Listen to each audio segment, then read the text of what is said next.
Yo, what's up guys? It's Noah here, and in today's video, we're going to be breaking down the NBA slate on Draftkings and Yahoo for Saturday, January the 2nd. We just got 5 games for Saturday. Really excited though for this Saturday slate. Friday slate went absolutely terrible for me. Had one of my worst days since NBA started back up. I played 20 lineups on Friday night, and right now it's not looking like I'm going to cash a single lineup. Just one of those days where I was too heavy on guys that busted, like D'Angelo Russell. I was very heavy on. I was way overweight on Ricky Rubio, Thaddeus Young. Just a lot of guys I had a lot of exposure to on Friday just completely shit the bed. So Friday night slate did not go well for me, but I am excited to play on Saturday. That's the good thing about DFS. You have, after a bad night, after you have, one of those days where you just completely break out, you got a new day to look forward to. We got a 5-game slate Saturday, so we're going to break down these 5 games position by position like we always do. We'll start off at point guard, we'll go all the way through center, talk about all the playable options, all the guys that I'm really looking to at each position, what stands out to me looking at this slate on Friday night, making this video the night before. We'll talk about some guys I like on DraftKings. We'll hit on some guys I do like over on Yahoo as well. But before we get started with the video, as always, I'd appreciate it if you'd hit that like button down below. You guys have been killing it with the likes recently. Basically, all my NBA videos have been getting over 300 likes recently, so thank you so much for that. I do appreciate all the likes, guys. And if you have not yet, be sure to hit the subscribe button as well. It is free, and a lot of you that watch my videos are not subscribed, so be sure to click that subscribe button. Click the notification bell as well, so that way you'll get notified every time I upload. You'll never miss out on any of my new videos. I do upload NBA videos basically every single day, so I'm always going to have content up. Definitely going to want to have notifications on, so that way you never miss out on any new videos. And also, if you really do enjoy my content, if you like what I put out on YouTube, these videos I do put on YouTube, if they really help you and you want to get more content from me, you do want to see more that I have to offer, you can check out my Patreon link down below in the description. I do provide a lot of additional content over on Patreon. I have a Discord chat you can join. I give updated core plays on Patreon. I also give player pool rankings. All that can be found over on Patreon, link down below in the description. So check that out if that's something that does interest you. But let's go ahead and take a look at Saturday's 5-game slate. We'll start off at point guard. So at the top here, we got Trae Young, most expensive option at the position. He is $10,200. He's actually the most expensive player overall on the slate. Joel Embiid right behind him at $10K. So Trae Young, I do have a lot of interest in, especially just, because it's only a 5-game slate. We don't really have a ton of, elite stud options on the slate, like no Giannis, no Luka, no, Kawhi, LeBron, just a lot of those top-tier guys that we look to pay up for, Jokic. None of those guys are on the slate, so with Trae Young being the most expensive option, he is obviously going to be someone worth considering. Obviously, really good matchup here at home against the Cavs. I mean, the Cavs have always been, a pretty bad defensive team. I don't really think much is going to change this year. They should be one of the worst defensive teams once again. $10,200, that is a pretty hefty price tag to pay for Trae Young. You're going to need probably 55, 60 DraftKings points from him to be a guy you kind of have to have at this price tag. But obviously, he does have that kind of upside in this matchup. I think looking at this slate as a whole, there's other guys I'd probably rather spend on. Like, I think I'd rather play Joel Embiid over Trae Young. I'd rather save $1,000 and play Andre Drummond at $9,200. But Trae is obviously in play. Definitely going to be someone I have exposure to. I'll probably be playing 20 lineups again on this slate. So Trae Young will definitely be in my player pool, but I don't expect him to be like a core stud for me. I don't think he's going to be like a building block for me on this slate. Ben Simmons against the Hornets at $9K. Really just don't have much interest in Ben Simmons. When Joel Embiid's healthy, Ben Simmons, his floor is a lot lower, his ceiling's a lot lower. Like, sure, this is a guy that could put up, 50 DraftKings points any night, but at $9K, I mean, we need 50 DraftKings points from him, if not more than that, and he really just hasn't shown much this year. I mean, his best game this season was their first game out against Washington, where he had 45 DK points. I don't think I need to pay $9K for Ben Simmons on the slate. He should be very low owned, so I guess that's one positive. On a 5-game slate, you're probably going to get Ben Simmons like 5% owned. I guess that makes him appealing, but really other than that, I don't see much interest in paying up for Simmons. I do like SGA in the mid-range. SGA is someone I'm going to be playing a lot this year. He's just going to get all the usage. With this Thunder offense running through SGA, he's going to have the ball in his hands a ton. He's going to have to take, 20-plus shots a game. He's going to play big minutes as long as the game stays close. Only negative, I guess, is that, this isn't the best spot against Orlando. Magic are a pretty good defensive team. They play at a relatively slow pace. SGA did just play Orlando, though. A couple days ago, these teams did face off, and he had 41 DraftKings points in 33 minutes. Not the best, outing overall, but This is a guy that has 45, 50 point upside. At 7,900, I have some interest in him. Between like him, Kyle Lowry, Fred VanVleet, I think it is close between those three guys. It is a much better spot for Lowry and VanVleet. They get to face the Pelicans. The Pelicans are a team that, I like to attack. They play at a really fast pace. I don't expect them to be that good defensively this year. Fred VanVleet is someone I do have interest in. It's always tough to predict what we're going to get from Fred VanVleet on a nightly basis, just when Lowry and Fred VanVleet are healthy, when Siakam's healthy as well. These guys just kind of all, kind of spread the ball around. There's nobody that's going to get just massive usage in this offense when everyone's healthy. But we know the minutes are going to be there, and that is one positive. You're going to get 36, 38 minutes from Fred VanVleet as long as the game stays close. At 7,700, he still has enough upside to pay off this price tag, especially in, a really good matchup like this against the Pelicans. Between him, Lowry, SGA, it's close between those three guys. I think, SGA is probably my favorite on Draftkings. On Yahoo, the pricing's a little bit different. You got SGA at $37, Lowry is $33, and then Fred VanVleet's actually $32, so he's the cheapest of the bunch by a decent amount. I do like VanVleet, I think, the most on Yahoo, especially because shooting guard, not the best position overall today. The options you have at shooting guard on Yahoo are pretty thin. There's really nobody that stands out besides, VanVleet. We'll talk about Victor Oladipo, who I do like, but yeah, I think on Yahoo, I'd probably go VanVleet there. DraftKings, probably SGA. All those guys, I think, though, are viable in the mid-range. But then scrolling down, looking in the 6K range, I do really like Darius Garland today. 6K on DraftKings, that feels like a lot to pay for Darius Garland. This is a guy that we saw priced around the 4K, 5K range for most of last season, but he's kind of been a different player this year. He's just been more involved in the offense. He's been taking more shots. We're seeing him take 14, 15 shots a game. He's playing huge minutes as well. As long as the game stays close, we're getting 36 to 38 minutes from Darius Garland.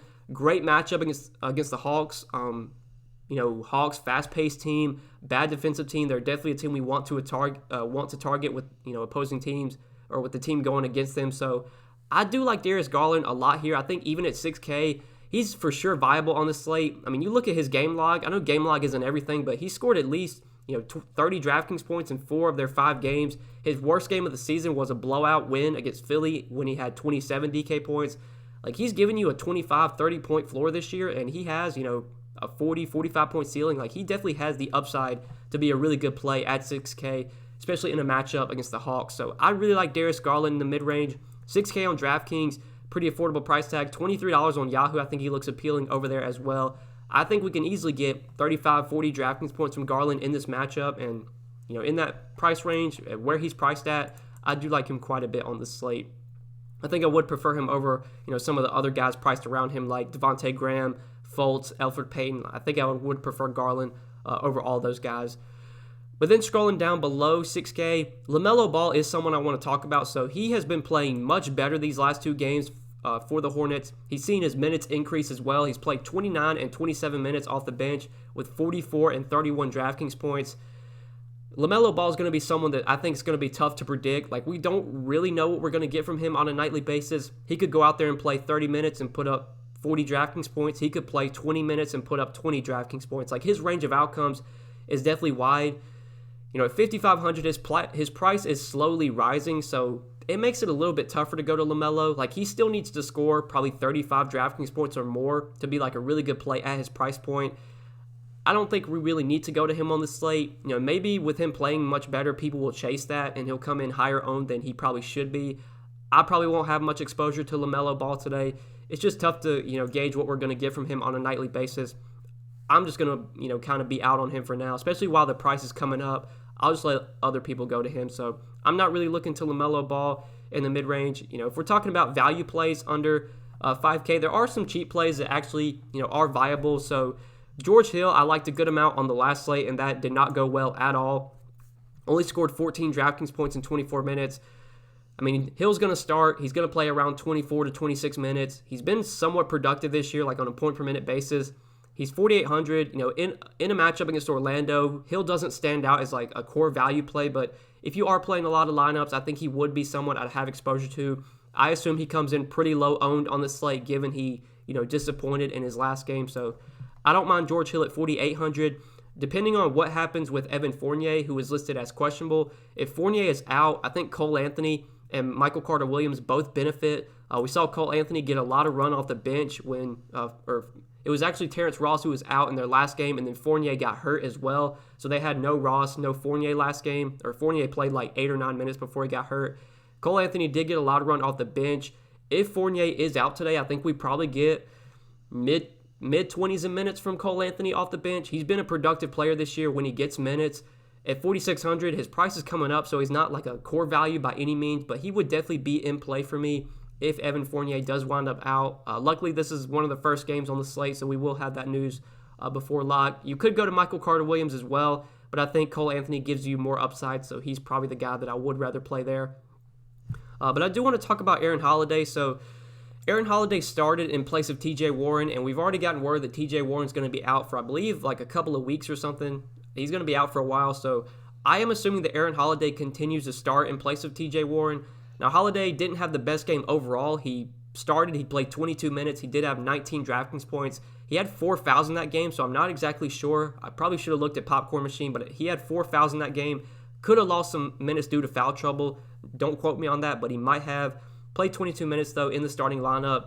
You know, at 3,800, if he's going to start and play like mid-20s minutes, if not high 20s, potentially more, like I think his range of outcomes is definitely wide. Like he could start and play, 22 minutes again. He could start and play 30 minutes. Like this is definitely sort of a riskier option, but he's not that expensive. He's still just 3,800. I do like Aaron Holiday as a cheaper option. This is a guy that he's not going to be insanely productive on a point-per-minute basis, but if he plays 30 minutes, he can easily give you, 25 Draftkings points, which is pretty solid at 3,800, especially because there isn't a ton of great value on the slate right now. Aaron Holiday does stand out as a solid value, assuming that he sticks in the starting lineup in place of TJ Warren, and he's minimum salary on Yahoo, so I like him over there as well. He's a point guard coming in at $10. Definitely like Aaron Holiday here, so he is someone that I will be looking to as a cheaper option. If we're just talking about point guards, below 4K, looking for punt plays here. But yeah, let's go ahead and move on to the shooting guard position. So at the top, we talked about Fred VanVleet. I do like a good amount against the Pelicans. Colin Sexton, I don't mind either against the Hawks. Really good matchup for Colin Sexton. I think given the savings, I'd rather play Darius Garland, but I don't mind Sexton. I think I'd prefer like Sexton over Rozier if I had to pick between one of those two guys. But Victor Oladipo is someone that I do like quite a bit. So Oladipo has kind of turned a corner this year. He was very inconsistent last season. He wasn't a guy that was really someone you would look to much in DFS. He just wasn't producing that well last season, but he's played much better this year. He's been very consistent with at least 35 Draftkings points in all their 4 games. It seems like as long as the game stays close, we're going to get about 32 to 34 minutes from Victor Oladipo. Good matchup here against the Knicks. Bad defensive team. I do like Victor Oladipo quite a bit at 6,700. Without TJ Warren, that's obviously going to benefit a guy like Oladipo. Getting Warren off the floor should just allow Oladipo to get more shots up, to get more usage. And if he's going to continue to play like this, he is someone that I do have interest in at 6,700. So I like Oladipo, and I don't think he's going to be that popular on the slate. Definitely someone I will be looking to in that 6K range. And I like him a lot over on Yahoo as well. He's at shooting guard over there. Looks like one of the clear options to me at shooting guard, coming in at just $23. Him and Fred VanVleet, I feel like, are for sure going to be the two guys that I have the most exposure to at the shooting guard position. So I like Oladipo a lot in the mid-range. I think I would prefer him over RJ Barrett, if I just had to choose like between those two guys. But in the 5K range, not much really stands out here. The status of Evan Fournier, like I said, that's one of the injuries we'll need to watch heading into Saturday night. Fournier questionable. Like I said earlier, if he's out, Cole Anthony benefits. Michael Carter-Williams would benefit. Alec Burks is also questionable. If Burks is out, that should allow for Elfrid Payton to play more minutes. On this slate, I don't think Elfrid Payton's going to be like a core option for me, but he would at least be viable. Now, if Burks himself plays, I think Alec Burks would become viable because when he's played this year, he's been very productive with the Knicks. It seems like, he's going to come off the bench, but he should still get very solid minutes. He's 5,400. If he plays, I have some interest in Alec Burks, but obviously we'll need to keep an eye on that throughout the day Saturday. We don't have that news right now as I'm recording this video on Friday night. But talking about cheaper options at shooting guard, like you can play Aaron Holiday here, who we talked about. George Hill's not the worst punt option if you want to go to him. If Fournier's out, you could go to Cole Anthony at 4,600. Reggie Bullock, I don't mind either, depending on what happens with, Alec Burks. If Alec Burks is out again, I think we can look to Reggie Bullock because he has started their last 2 games in place of, or not in place of Burks, but he's just started the last 2 games with Burks out. He's played 41 in 38 minutes, 30 and 20 DraftKings points. On a point per minute basis, Reggie Bullock is not the best player overall on a point per minute basis, but if they're going to play him these, massive minutes, if he's going to get 36 to 38 minutes in the starting lineup, he is someone that we can definitely look to. I think the minutes should continue to be there as long as Burks remains out, because Burks was a guy that was getting a lot of minutes off the bench. I do like him quite a bit at 4,400. That feels like a lot to play for a guy like Reggie Bullock, but the minutes are there, and as long as Burks remains out, I think the minutes will continue to be there for Reggie Bullock. He is minimum salary on Yahoo, I believe. I think he's small forward. Let me just check that real quick. Yeah, Reggie Bullock is small forward on Yahoo, and he's $10, so he would be a very solid value play over there as well. I wouldn't mind him at all as a cheaper, shooting guard, small forward. But yeah, let's go ahead and move on to the next position, move on to small forward. So Ben Simmons, we mentioned earlier, I think you can play him on the slate just because he's going to be low owned, but really nothing other than that stands out for me in terms of Ben Simmons. Brandon Ingram, I do have some interest in. So Brandon Ingram was playing really well last game, and then he got ejected, I think, early on in the second half. He had 34 DraftKings points in 26 minutes. I believe he got ejected like maybe 5 or 6 minutes into the third quarter. I can't exactly remember. Could have had a way better game last game if he didn't get ejected. But we know what we're going to get from Brandon Ingram on a nightly basis. As long as the game is close, he's going to play big minutes. This isn't the best matchup against the Raptors, but the usage, the opportunity, it's going to be there for Brandon Ingram. He's taken a ton of shots this season. He's consistently, chipping in peripherals. He's getting you rebounds. He's getting you assists. He can even get a couple of defensive stats as well.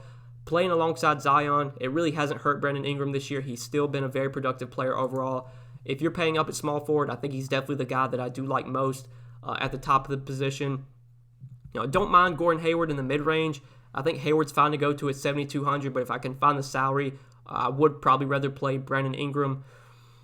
Scrolling down, though, like OG Anunoby at 5,800. If you want to go to him, I don't mind him here against the Pelicans. Really good matchup. Another guy that has a pretty low floor, pretty low usage player, but he's going to play a ton of minutes. I mean, you look at the minutes, 35, 36, 36, 36. Like, he's going to play 35, 36 minutes if it's a close game. At 5,800, that feels like a lot to pay for OG Anunoby just because of, the type of player he is. He's not going to chip in a ton with, usage-wise. He's not going to take a ton of shots, but he can get those rebounds. He can get those defensive stats. You could definitely luck into 30, 35 DK points from OG, so I don't mind him at 5,800. Not like a core play for me by any means, but someone I would have at least a little bit of exposure to in that mid-range at small forward. But scrolling down, but below 5K, Reggie Bullock, if Burks is out again, is a value play worth considering. Justin Holiday should get some more minutes with TJ Warren out. Played 23 minutes off the bench last game, 15 DraftKings points. With him coming off the bench, it's tough to gauge what his minutes are going to look like on a nightly basis. My best guess is he plays mid to high 20s in minutes. He's 4,400, whereas Aaron Holiday is 3,800, so I'll just play Aaron Holiday, who's starting and is cheaper. Justin Holiday should be really low owned, but I'm probably not going to really be looking to him on this slate. I think we kind of covered small forward. If Evan Fournier's out, I think that does at least solidify minutes for Dwayne Bacon. He did play 28 minutes last game. He wasn't very productive, but if we're going to get high 20s in minutes from Dwayne Bacon at 3,400, I think it, as a value option, as a cheap punt play, he's at least viable on this slate, especially if Fournier is out. That would make me a little bit more confident that Bacon does continue to see those minutes. So I did want to mention him, but let's go ahead and move on to power forward and talk about this position. So at the top here, we got Domantas Sabonis, Julius Randle, two guys that I do have a lot of interest in on the slate. Sabonis, just so consistent, man. I mean, we know what we're getting from Sabonis on a nightly basis. 40-plus DraftKings points is basically his floor at this point. The guy's put up at least 41 in every game so far. 3 of his 5 games, he's put up over 51 DraftKings points. Has such a high floor, has a high ceiling as well. A matchup against the Knicks is one where we could definitely get a big, 50, 55-point game from Sabonis. I do like him a lot on this slate. I think he's kind of up there with Embiid as one of my favorite pay-up options. I do like Julius Randle a lot, though, as well. Julius Randle, just another guy. His floor might not be as high as Sabonis, but the ceiling is definitely there. He could easily be one of the highest-scoring players overall on the slate. The minutes are there as well, which is huge for Julius Randle. This is a guy that, if he plays 36, 38 minutes a night, he's going to be an absolute fantasy monster, and we've seen that so far this season. 2 games over 60 DraftKings points. like I said, the floor is lower than Sabonis, so I guess the safer option is probably just to go to Sabonis. But I think for upside, Julius Randle does give you just as much upside. He's going to probably come in lower owned as well if I had to guess. So I do like Julius Randle a lot as well. Now, talking about Yahoo pricing, there's actually a pretty solid difference in price. Sabonis is $42, whereas Randle is $36. I think I'll take the savings there, take the $6 savings and play Julius Randle. He looks like a really good option once again on Yahoo. He's been underpriced over there for quite some time, and honestly, in my opinion, he's still underpriced. So I definitely like Julius Randle over on Yahoo. And on Draftkings, I like both him and Sabonis.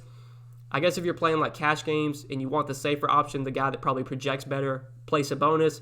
If you're playing a single entry tournament and you want the guy that has just as much upside and is going to be lower owned, then you probably play Julius Randle. But other options, Zion Williamson, I do have interested at 7,800. Coming off a terrible game where he was in foul trouble a ton. Only played 17 minutes because he was in foul trouble, but I really wouldn't look too much into that. We know as long as the game stays close and Zion's not in foul trouble, he's going to play big minutes, close to 38 minutes in competitive games this year.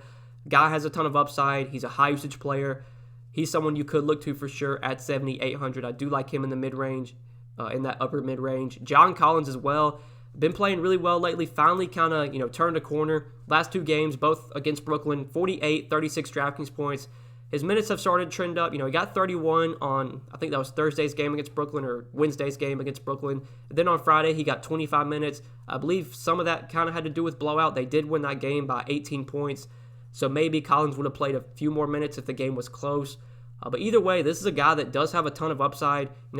We saw him struggle early on in the year, but I think a lot of that had to do with him being in foul trouble basically every game. When he's not in foul trouble, you're going to get 30, 32 minutes from John Collins. He's a usage monster. He's going to get a ton of usage, even playing alongside Trae Young. The guy can still produce. He can still give you 20 and 10 on a nightly basis. He can get blocks. He can get some defensive stats. So I do like John Collins at 7,500. I think he looks really good over on Yahoo. He's only $30 over there. I really like him at that Yahoo price. Definitely stands out along with Randle as one of the better power forward options. But other guys we could look to, like Larry Nance, with Kevin Love still out. 6,900, that does feel like a lot to pay for Larry Nance, but he's playing huge minutes. He's a productive player when he does get minutes. It's a good matchup against the Hawks. I don't mind Larry Nance at 6,900. I'd rather get up to like Zion if I can, John Collins if I can, but Nance is at least viable just due to the good matchup against the Hawks. Other power forward options though, like not much else stands out. Like OG we mentioned, you could maybe look to. Aaron Gordon's really cheap, but his minutes have been limited this year. Like he's not getting a ton of minutes. Tough to trust him right now until we see his minutes kind of creep up. Even at 5,600, I don't think I'm really going to be looking to him much on this slate. I think that's kind of it for power forward. There's really no cheap options that stand out below 5K, like no punt plays, at least, not right now. Nothing stands out below 5K. So let's go ahead and move on to the center position, and we'll talk about center real quick before we do end the video. So at the top of the center position, Joel Embiid we have here at 10K. He is my favorite overall stud on this slate. 10K on Draftkings, coming in at $46 on Yahoo. He's going to be the guy that I try and pay up for the most on this slate. Love the matchup for him against the Hornets. Like I said, earlier or in yesterday's video and videos before that, the Hornets are a team that I like to target a lot with opposing big men. They were terrible defending bigs last year. They really struggled to rebound as well. This is a matchup that Embiid should just have a ton of success in. He's been incredibly productive this year. He's had some of his, the game against Orlando, I'm not really going to look too much into that. He had his minutes limited because of blowout. You take that game out, 52, 48, 62 DraftKings points, you're getting 45, 50 DK points from Embiid on a nightly basis. He's playing big minutes as well. Without Al Horford, that's definitely a benefit for Joel Embiid not having to play alongside Al Horford anymore. I do like him a lot at 10K. He's my favorite pay-up option on the slate. I'm going to have a ton of Embiid. He's the guy that I do like the most at the top of the center position. And it's tough on the slate because center is a pretty loaded position. You have Sabonis and Randle that you can play here. Drummond's in a really good spot against the Hawks. Zion, John Collins we talked about earlier. In the mid-range down here, there's a lot of guys I like down here. Clint Capela we'll talk about at 5,200. I think looks really good. Bismack Biyombo feels kind of expensive at 4,900, but he's been playing really well. There's a lot of plays at center, but if I can, in most of my lineups, I want to try and pay up for Joel Embiid because I think he easily has, the most upside on this slate out of anyone. Like, if there's anybody that can go for 60-plus DK points on this slate, I think it is Joel Embiid. So, like him a ton at the top. Great spot for Drummond as well. I do want to mention Andre Drummond. Last game against the Pacers, only played 25 minutes. I think he was maybe in some foul trouble during that game. It also was a blowout, so that didn't really help either. Without Kevin Love, Drummond is going to be someone that we can consider on a nightly basis. He's going to play big minutes. He should be incredibly productive with Love off the floor. His rebounding numbers should see a spike as well. He's basically a lock to give you a double-double. He can get, blocks, steals. He's just been awesome with the defensive stats this year. I mean, you look at his game log so far, only had 1 steal against Charlotte, but 3 blocks, 4 steals, 2 blocks, 3 steals, 6 blocks, 3 steals. Like, he's getting defensive stats a ton. Like, he's just racking them up this year. Getting the rebounds, obviously, like I said, he can give you a double-double. He's basically a lock to give you a double-double. Can chip in with some assists as well. Like, Drummond is one of those guys that can just absolutely stuff the stat sheet. Against the Hawks, excellent matchup, a pace-up spot for the Cavs here. I do like Andre Drummond quite a bit. I feel better about Embiid. I think Embiid is probably the safer option, but Drummond does give you just as much upside. He would be a center that I would definitely have exposure to on this slate. If I'm only playing one lineup, I'm probably going to play Embiid over Drummond, but I normally play about 10 to 20 lineups, so I will definitely have Drummond in my player pool across all my lineups. But yeah, just looking at some of the other center plays that we haven't mentioned yet, like Vooch at 8,700, I'm not the biggest fan of. I think I'd rather just get up to Drummond if I can. Down here in the mid-range, I do want to talk about some guys down here. So Clint Capela, I like a lot at 5,200. I think Clint Capela stands out as one of the better, mid-range options overall on this slate. Like, he's just too cheap at 5,200. Finally saw his minutes increase. He did play 30 minutes in their game on Friday night against Brooklyn. Now, this is a back-to-back, so I guess that is something we will need to monitor. Capela is coming off an Achilles injury, so they could limit him on a back-to-back. They could rest him on a back-to-back. But as of now, on Friday night, we don't have any word on that. So assuming Capela plays here, I have to assume that he plays his normal minutes. Got 20 minutes in both of their first 2 games, but like I said, played 30 minutes on Friday night, had 35 Draftkings points. Look, we know Capela is going to be incredibly productive when he's on the floor. He's going to give you a fantasy point per minute. It's just a matter of how many minutes will the Hawks give him. If he plays 30 minutes, you're going to basically want to have him at 5,200. Like, he's probably going to be, if you project him for 30 minutes, he's by far going to project as one of the best plays on the slate. If he doesn't play 30 minutes, let's say he gets 22 minutes, 20 minutes, yeah, at 5,200, you're not going to be in love with that, but he could still get 30 Draftkings points in 20 minutes. Like, Capela is a very high upside player. Basically is like Andre Drummond light in that he could just double-double easily, can get some assists, can also get some defensive stats.